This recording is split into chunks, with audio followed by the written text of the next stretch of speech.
Hello everyone, Grandpa Ron here again. Hope you're all well and happy. Today we're going to get back into our basic Bible study. We're calling this study of Exodus a slice of truth. And today we're going to be looking at chapter 15. Now remember in chapter 14, God did a great miracle in destroying the Egyptian army by parting the Red Sea and then having the sea come back over them and destroy them. And I'd like to talk a little bit about that first before we get into 15, because it has some, as all verses in the Bible, direct implications today. But, I've encountered people today that say, it'd be a lot easier for me to believe the Bible and believe in Jesus if I could actually see a miracle. If I had been there when Jesus was raised from the dead, or if I could have been there when he actually healed somebody, or if I could see a miracle today, that'd make it a lot easier to believe. But as we see in the Old Testament, that's not necessarily the case. And we saw in the previous chapters, in Exodus, for example, that God did tremendous miracles in striking Egypt with various plagues. And his stated purpose, you remember, was so they'll know that I am doing this, so that they'll let my people go. And when the plagues hit, sometimes the Pharaoh just dismissed them as natural events. As they got more serious, he seemed to acknowledge that the God of Israel was doing this, but then when the crisis was over, he waffled on whatever concessions he had made. And even the last plague, when God struck the firstborn of every household in Egypt, and the Pharaoh said, "Go, get out of here, you're free to go now," he waffled on that. And after the children of Israel left, he pursued them with his army, and the army was destroyed. So the Egyptians saw these different miracles, and some of them knew it was the hand of the Lord, but many of them, including the Pharaoh, just kind of saw them as natural phenomena and something that one God of many gods did, and I have other gods that'll take care of that, or I can handle that myself.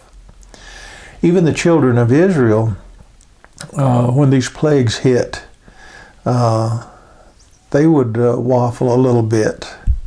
And then when they finally got out in the desert, they started complaining to Moses.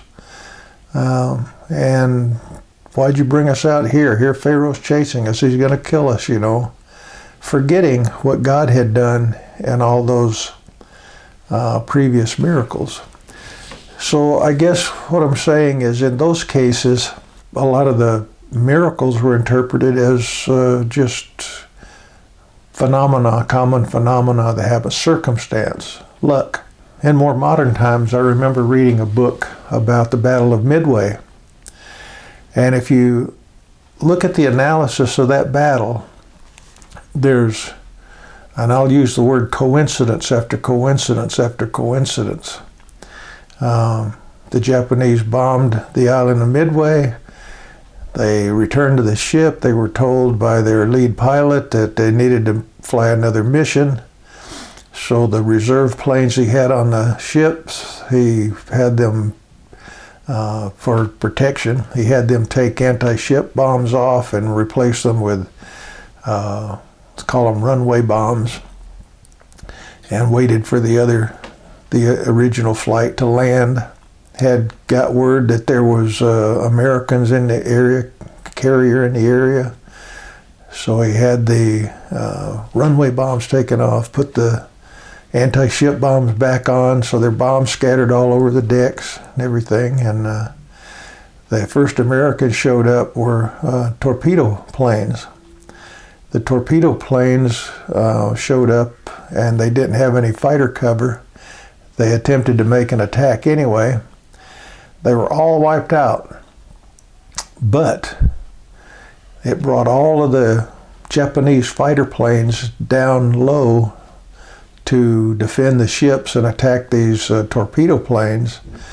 So a little while later, when the American dive bombers showed up, there was no fighter protection over the Japanese carriers. But anyway, the timing and the circumstances and all, as a Christian, you can see God's providential hand in arranging this, and it could be considered a miracle. It was God's providential hand that enabled the Americans to win that. But you won't see that in any documentaries.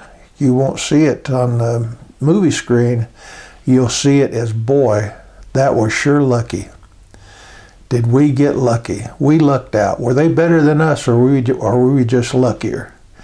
So they attribute it to luck and to coincidence and circumstance, not God. And that's what the Egyptians did here too. And that's what the Israelis did here too. So we have records in the Bible of miracles. Miracles in the Old Testament, miracles in the New Testament, the miracles Jesus did.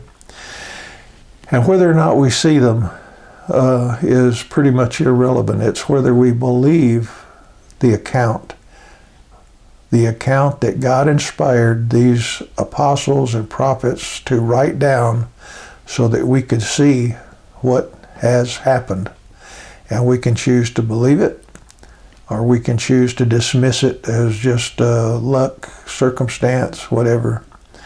But seeing the miracle doesn't guarantee salvation. It's what you believe in your heart.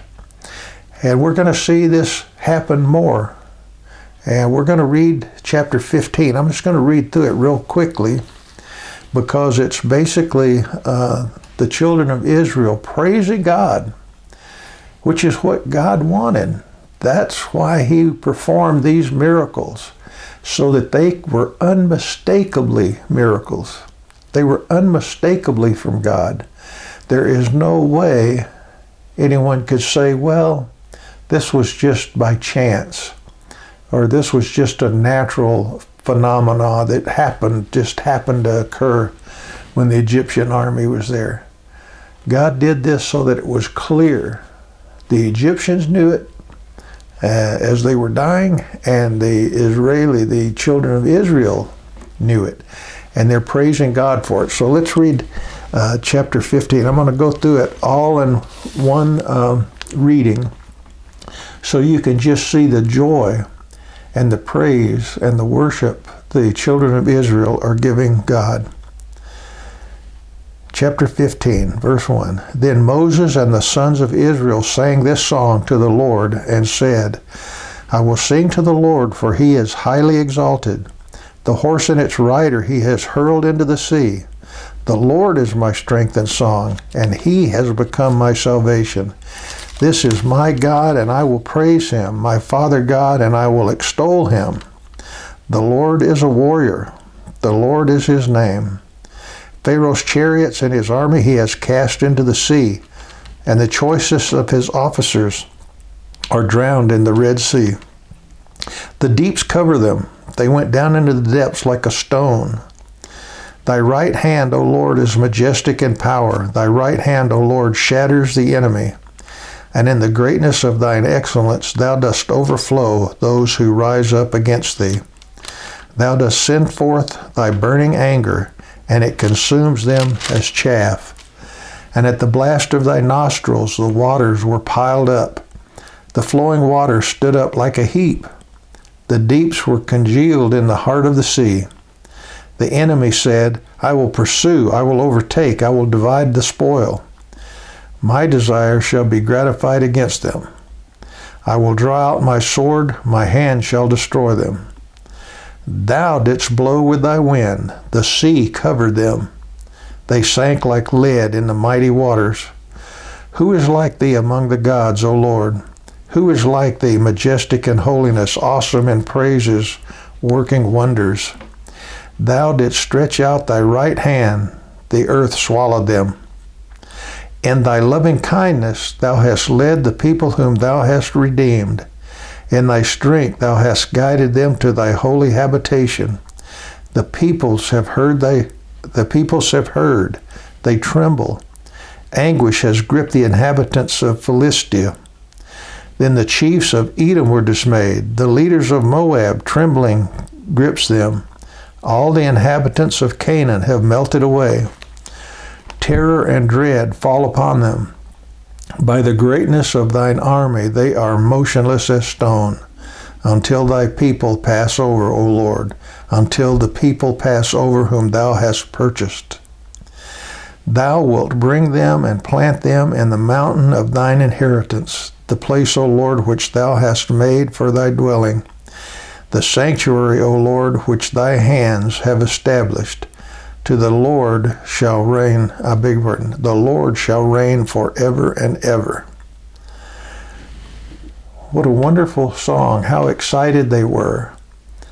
Praising God for destroying their enemy. Praising God for striking fear into their future enemies, the Philistines and other people who hear about this and are frightened now of the children of Israel, because they know what God has done. They're giving God the praise for all that's happened. Unmistakable miracle here. Verse 19. For the horses of Pharaoh with his chariots and his horsemen went into the sea, and the Lord brought back the waters of the sea on them. But the sons of Israel walked on dry land through the midst of the sea. Unmistakable miracle. Verse 20. And Miriam the prophetess, Aaron's sister, took the timbrel in her hand, and all the women went out after her with timbrels and with dancing. These are like tambourines. We call them tambourines now. And Miriam answered them, Sing to the Lord, for he is highly exalted. The horse and his rider he has hurled into the sea. Again, this just tremendous excitement over what's happened. So they've seen the miracle. So we can assume that from now on, they'll all trust God. They'll all believe God. Everything will be hunky-dory because they've seen God work, and now they're going to trust him because they see this miracle. No. Let's keep reading. Verse 22. Then Moses led Israel from the Red Sea, and they went out into the wilderness of Shur. And they went 3 days in the wilderness and found no water. And when they came to Marah, they could not drink the water of Marah, for they were bitter. Therefore it was named Marah.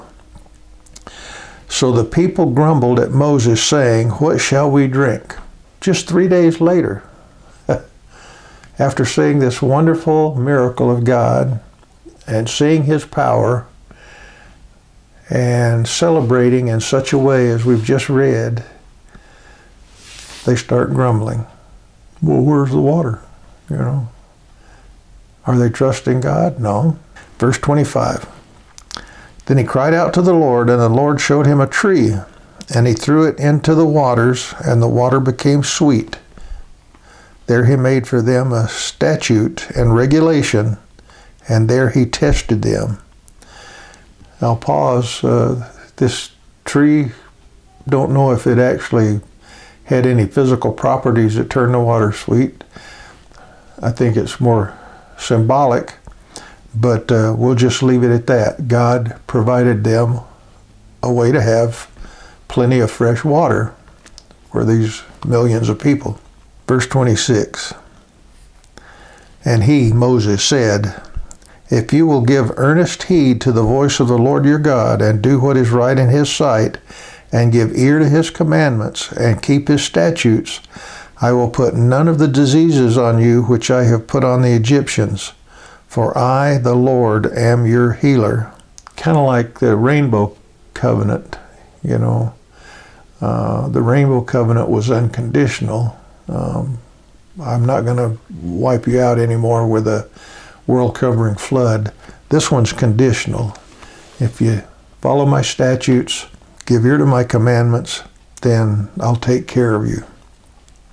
You won't experience any of these plagues that we had with the Egyptians. Verse 27. Then they came to Elim, where there were 12 springs of water, and 70 date palms, and they camped there beside the waters. So apparently the Elim, which is not too many miles from Marah, had plenty of water. The date palms signify this was a pretty plush place, and so they found a good encampment. We're going to stop there today, but just wanted to summarize a little bit more. The miracles are wonderful. We can see God's hand, but every person has to choose whether they believe those or not. Even the people that were there and saw it, once the emotion subsided and the event died down, they began to grumble. Don't know if they had doubts, but they weren't trusting the Lord. They weren't trusting God.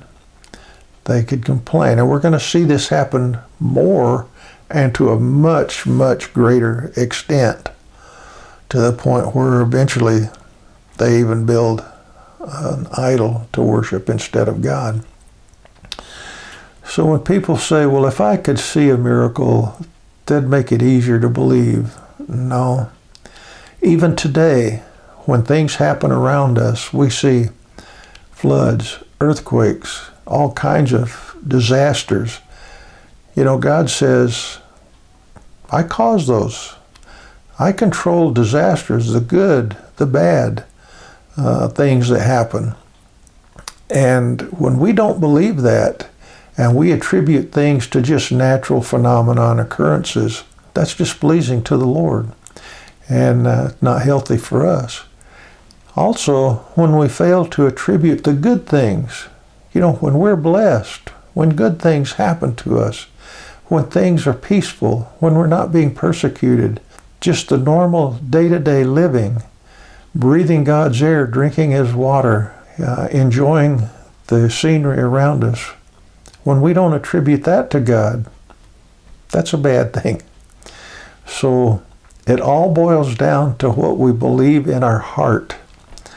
And we believe in our heart the record of what God has done. You know, we weren't there in Egypt, but we have Moses' account of everything that occurred, and we can see God's hand in it. We can see the prophecies that occurred that were fulfilled over thousands of years.